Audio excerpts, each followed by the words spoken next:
and it's going to take a lot of work. As you know, viruses are emerging from nature all the time. We're getting new viruses coming out. HIV/AIDS absolutely certainly came from chimpanzees. Probably someone cut their hand when they were butchering a chimp. The increase in human numbers that we heard mentioned earlier is certainly playing out in this. As we get more population, particularly in the very poor countries of Africa, we're getting more people moving into and eroding the forest environments.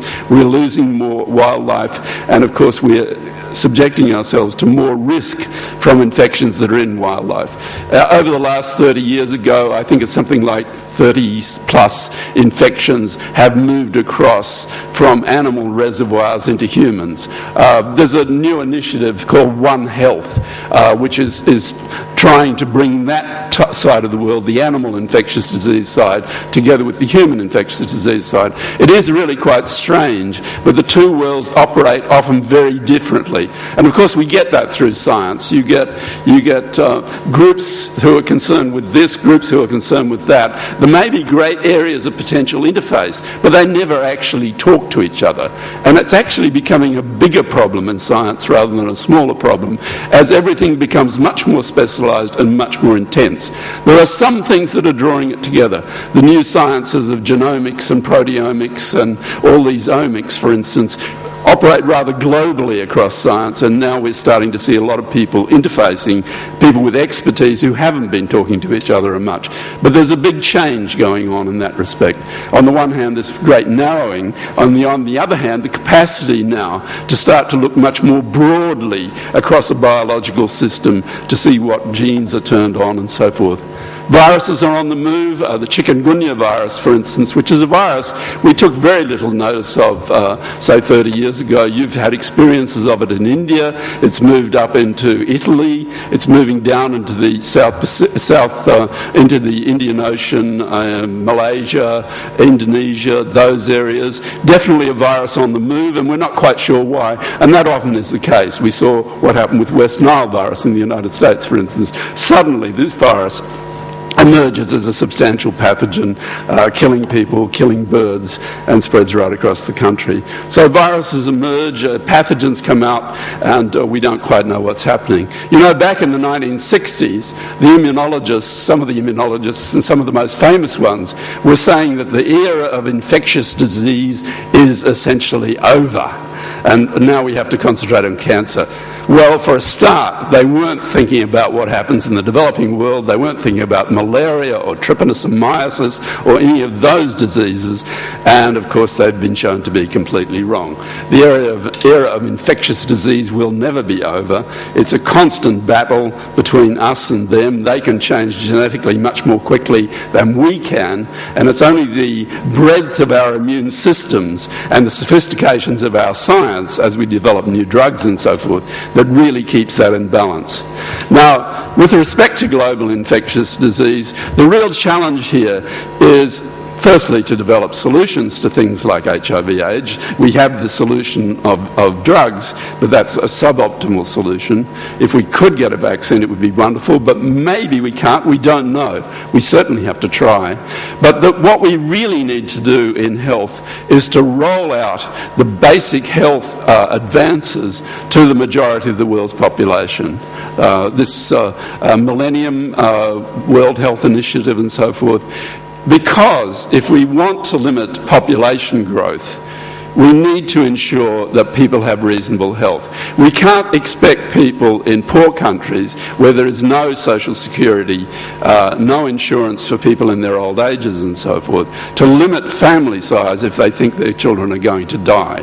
And so we need this whole initiative to improve health, to improve particularly women's health, to involve women much more and to empower them a lot more in this health situation and to get all those vaccines out there. That's probably the most important challenge we have in front of us in a global sense. We have to stabilise the human population size or we're going to be in very, very serious trouble. The consequences of climate change could be catastrophic. For India, of course, you have major concerns about the loss of glacial water, of fossil water from the Himalayas, how that's going to affect your river systems. I know that a lot of your groundwater is heavily loaded with arsenic, so you have situations there. We also know about the problems with chronic obstructive pulmonary disease in rural Indian communities. Rather simple advances in technology may be enormously beneficial there. And I think there's a lot of thinking now. I've just been at the Institute of Medicine meeting in Washington, D.C. There's a lot of thinking now about small-scale local technologies that will be of great benefit in rural and village communities, rather than the sort of technology that serves a large city. For instance, the use, rather than using membrane purification, say for distillation of seawater, for purification or desalination of seawater, to use small distillation plants. There's a design, for instance, for a small distillation plant that will deliver 1,000 litres of water a day. The product should cost about $2,000, and for about another $2,000 you can get an energy plant which will work, for instance, on fermenting manure to produce methane, which will drive your distillation process. That's going to be a much better way. You can put the pipe from that distillation unit into a muddy pond and you'll get completely clean water out the other end. That's going to be a much better way of getting water to rural communities than, say, trying to duplicate the system of pipes and so forth, because we lose enormous amounts of water through pipes. Water is going to be a tremendous challenge for us. Influenza, the problem with asking Nobel Prize winners to speak is they never know when to shut up, and they go on for hours and hours and hours. So I'm not going to tell you much about that. That's how you know how quickly it spreads. You're medical guys, you know what the whole thing's about. So I'm not going to go on with that. I'm just going to drop it out. So you escape all that. Actually, that's good. I want to talk a bit about the challenge of science communication. We're up against a lot of things in trying to get out to the broader public what the real scientific issues are, and to try and get them to understand that science does, in some senses, at least speak with some authority. We do a lot of work, a lot of very intense work, to actually come to any sort of conclusion we make.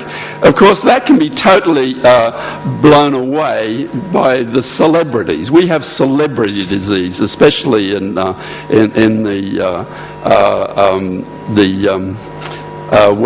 Western world.